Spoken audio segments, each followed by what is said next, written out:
So we've been covering here a lot the current and potential impact of AI. And there was one story that we're really interested in, but didn't feel we had the expertise to fully tackle, which is there's been a few AI-generated songs. The one that popped into my feed first was a Drake The Weeknd song that sounded pretty good to my ear and sounded pretty realistic. So potential to upend the music industry. So to talk about all of this, we wanted to bring in music expert Anthony Fantano. He's on YouTube at The Needle Drop. Great to meet you, sir. Hey, nice to meet you too. Yeah, so first of all, that first Drake and The Weeknd song, just on a music level, like my ear is very untrained, etc. But did you like the song? I'm not a huge Drake fan. I like some of his music, not all of his music. I like The Weeknd actually more, and I kind of liked it, to be honest with you. Yeah, I thought the song was pretty good. I thought the instrumental, little piano loop in that was cool. I thought the Weeknd vocals were decent, though maybe not as convincing because stylistically they sounded like something more from like an older era of his career. They didn't more sound like kind of the more pop-centric stuff that he's doing now. But the Drake vocal was like dead on. It was like, completely nailed in terms of like it sounding exactly like him. So when you first heard the song, did you know it was AI generated, or did you hear it before you realized that? And if you, do you think you would have been able to tell is what I'm trying to get at? Yeah, I don't think I would have been able to tell. However, I feel like the AI conversation is kind of like two-pronged right now, and which one we're having can be kind of confusing at times. I think like, the conversation could kind of go two ways. You're either discussing about like this idea of like AI generated music replacing artists because, there's kind of this hypothetical of, I don't know, you open up a program or some kind of AI learning whatever it is interface, and you sort of put in, I want this kind of song that sounds like this, and da da da da da, and then just like hands it to you, and artists are kind of replaced in that way because it sort of like creates this ease of creation. The other flip side of it, the flip side of it is like this idea of impersonation. Like we're not just making music idly to replace other musicians who may be sort of putting that music out there. We're literally impersonating a famous artist and making their music for them in a way and sort of passing it off as their stuff. And this conversation is very much in that lane, because when I dug more into the song, of course, like I came to learn that the ghostwriter guy who created it, like he produced the song himself. So the song produced by a human, the melodies and vocals written by a human, the lyrics written by a human.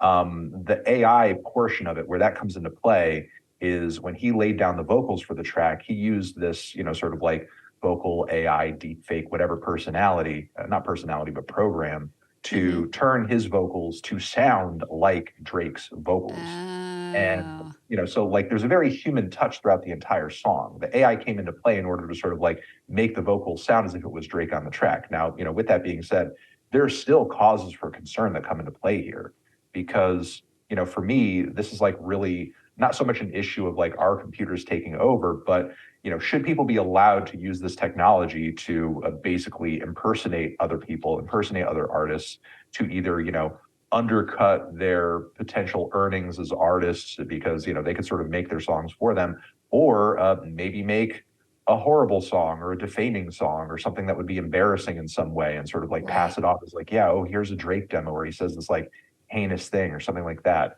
I don't know if you're aware of this artist, but an art pop and sort of experimental pop artist who hails from Canada, who goes by the name of Grimes. She recently put out this call to a lot of her fans, and she's kind of very much of this vibe. Like she likes technology, she likes machine learning, she likes AI, she likes kind of these futurist aesthetics, and viewpoints, and she kind of puts that out in her social media and her art. And she encouraged her fans to sort of like start AI generating her music for her. Here's some stuff, some stems, some whatever for my vocals, which you can feed into this program or manipulate in whatever way you want to sort of make it sound like it's me singing on a song. And if you put it out and put my name on it, we can cut it 50-50 in terms of like the revenue. But in sort of encouraging her fans to do that, she also had to sort of put out a message saying like, hey, listen, I can't really endorse the song or allow you to keep it up if you're using it to say crazy stuff or endorse or platform ideologies that I don't agree with that are like extreme or weird or something like that. So I think there's a lot of potential moral questions that come into play with, the way that this technology could be used to, ruin the reputations of other artists because it sounds so real. Because as you were Yeah. saying earlier, I couldn't really tell that wasn't Drake on the track. Wow. It sounds like freaking Drake on the song. Yeah, no, absolutely. Is that the same Grimes that was with Elon Musk? Is it that Grimes? Yeah, Or this is yeah. Oh, Yep, okay. So it's interesting because this is a person who is sort of embracing the technology and saying, right. go forth, make them, and even she's having to say, but we got to put some limits on it, and I can't really endorse this music, and keep it in the straight and narrow of not being too wild and crazy, which I think does expose how many tricky, difficult moral questions it raises. How have other artists, how have Drake and The Weeknd responded to this particular song? And I think there were other songs that were put out similarly, right? As far as I can tell, they haven't sort of like made any kind of direct acknowledgments toward the track, mostly because I think in doing that, it's going to bring more attention to it than they want and probably encourage more artists to do it. Any interaction they've had with those tracks, from what I understand, has been done through their record label.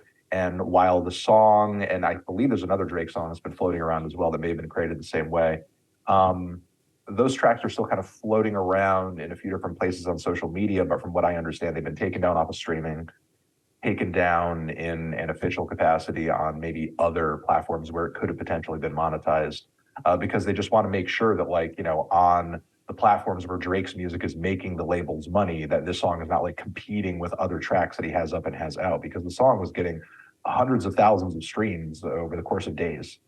Wow. Yeah, when I went to look for it, it was pretty hard to find, but I was at that point at least able to find it. Do you know if the technology is sufficiently advanced now where you said this was basically like a human did everything except the actual, and even the vocals, but then it's run through this AI program that switches his vocals to sound like Drake, to sound like The Weeknd. Is the technology anywhere close to advanced enough that you could literally, as someone like me, just type in make me a song from Drake that sounds in this kind of way, and that it would come up with something that was reasonable?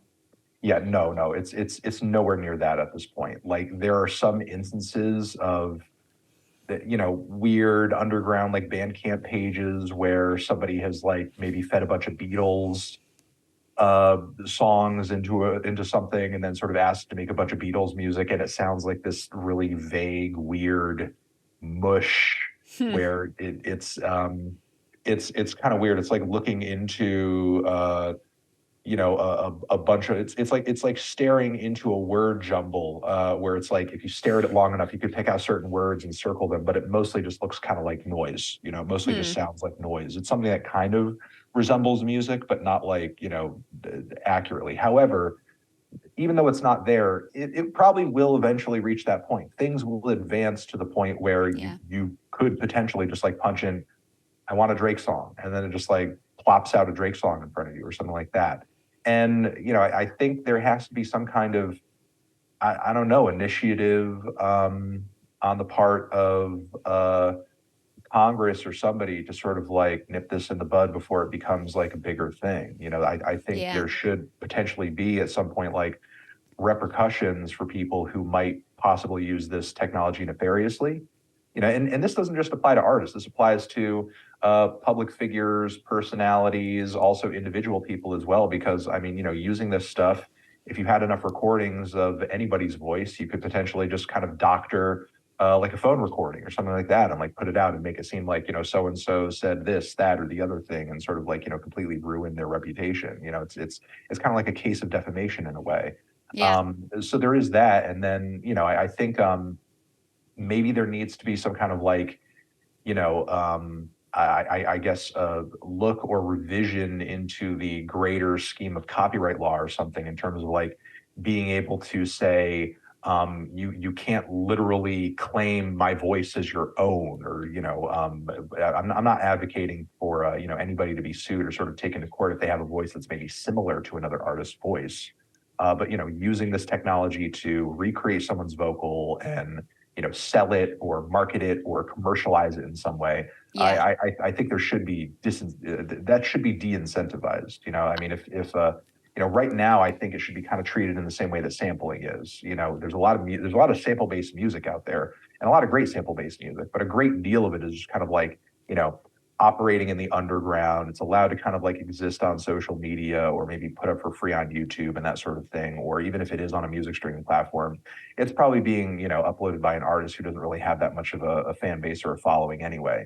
However, if a certain song that does happen to sample a copyrighted track is on a platform where it is making money and it pops off and it gains attention, that's usually when record labels kind of come calling and want a cut of whatever it is that artist is making off that viral song. Yeah. Is there And an Ed maybe, Sheeran? There's an Ed Sheeran case going on right now, isn't yeah, there? currently there's an Ed Sheeran case going on. I mean, I would say topically, like, definitely, in a different realm. However, it is a case that I'm watching and I'm very concerned about because personally, I don't think the similarities musically between the Marvin Gaye song and the Ed Sheeran song are all that close. And there are other tracks out there that are pretty popular that I think have even greater similarities to, popular songs in the past.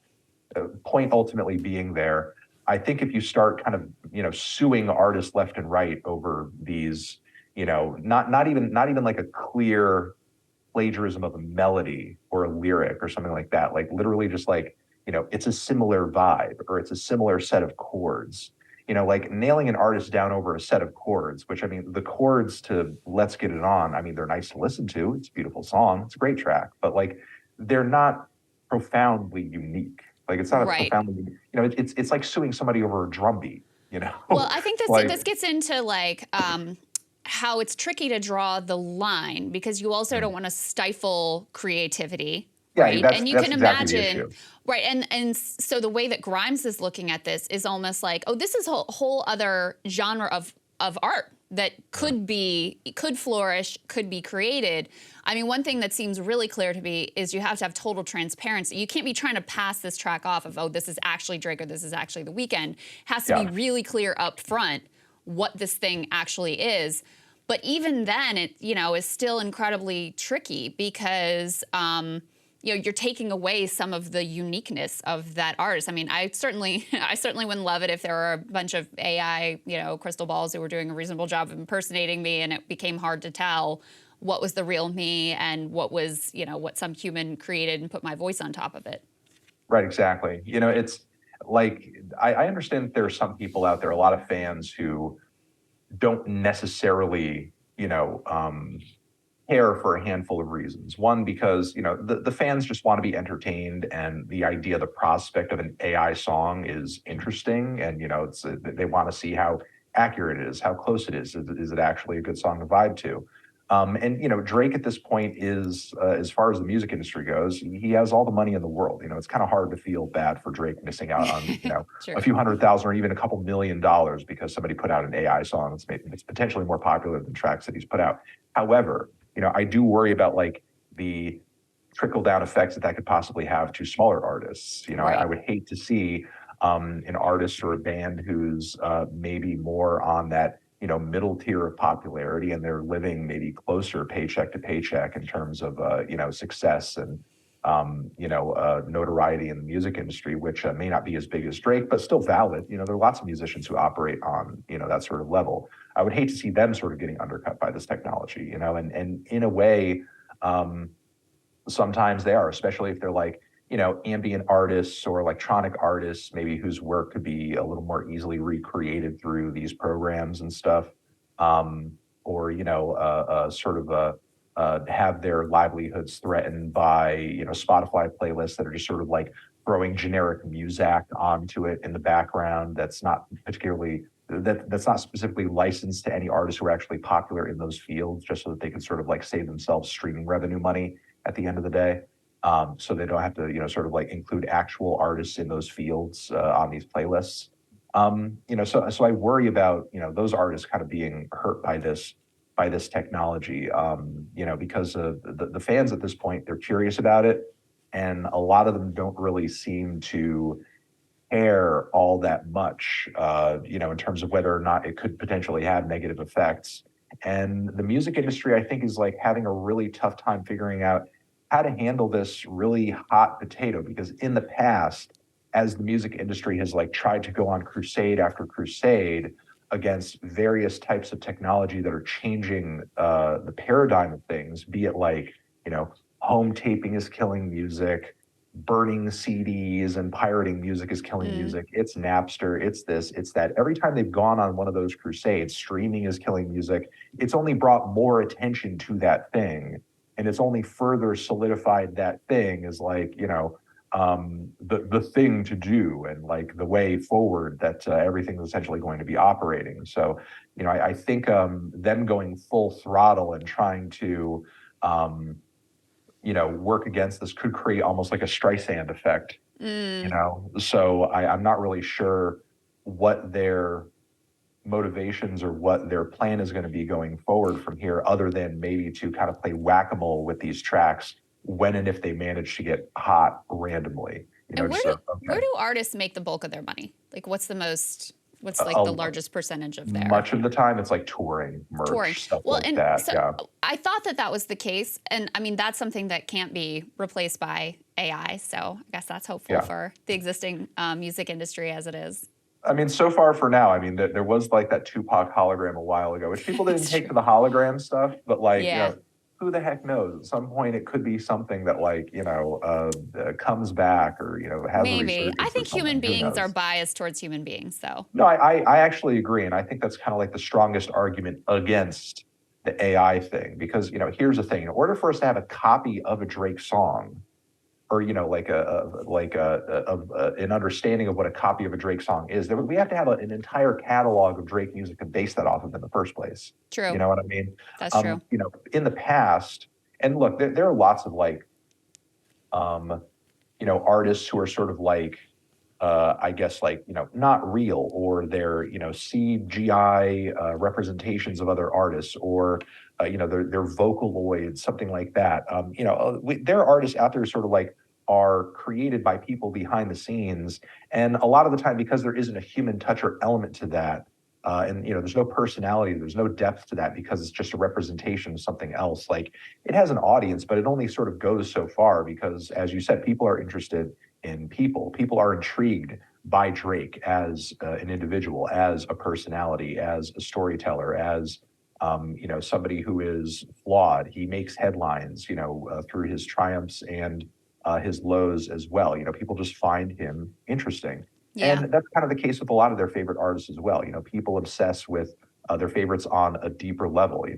The fans of Taylor Swift, for example, aren't just into Taylor Swift because they think she's a good singer or a good songwriter. They like her storytelling. They really kind of get into the personal element of her songs. And they sort of like understand all the lore in terms of like who she dated, what was the relationship like, right? why What did was it fall going on apart? in this song? What was this all about? What Exactly, were the emotional exactly. what's the emotional context that brought this particular track? And the thing is, like, AI can't come up with that. It's like an AI generated program is never going to tell you like a heartwarming story about its grandmother with the specificity that a human being could, and maybe the technology could advance to a point where, it's there one day, but like, I think there's a lot of people, at least at this point, I don't know if culturally things could change in 20 or 30 years, but at least at this point, I think your average person, could potentially feel like maybe a little gross at their core if they feel like, oh, wow, this like story that I got like really invested in and felt moved by didn't even happen. It was just like basically AI manipulation. Right, exactly. Because I think like, the draw or kind of the emotional impact for a lot of music fans is like when they're hearing a certain song from a singer or a songwriter or whatever, they sort of get into it because they believe, oh, that's reality. That's a thing that they did. That's a thing that happened. They're sort of like relaying that experience to me through their music. If people were to sort of, people get upset and disappointed when they come to learn, and it does happen every so often, that, the songwriter or rapper X, Y, or Z actually lied in their song, or they made something up, or, whatever it was, didn't happen, and it wasn't really within the realm of like, artistic license, or the kind of, slight exaggerations you could make in a song to maybe make it more salacious or interesting. Coming up with stuff that is completely fake whole cloth usually ends up, disappointing fans and making people mad, and to understand that, or come to realization that the artist that you're listening to on top of it isn't even real. The stories aren't real, and the thing that made the music isn't even a person. It's like not even a representation of anything. Could be a big disappointment to a lot of people and just kind of make them divest from the music in a way. Yeah, I think that's all very interesting and very thought-provoking. So, Anthony, thank you so much. It's great to have you. Great to meet you. Yeah, great to meet you too. Thanks for having me on. My pleasure. We'll have more for y'all later. Hey guys, ready or not, 2024 is fully upon us now, and Saagar and I have been brainstorming ways that we can really up our game for this critical election. Yeah, we rely on our premium subs to expand our coverage, to add staff, to upgrade the studio. We just want to give you the best independent coverage of this election, which is possible. So if you can help us out, become a premium subscriber today, breakingpoints.com, or the link is down here in the description video. It really means the world to us, and if you like what we're all about, this is the best possible way to keep us 100% independent, working only for you.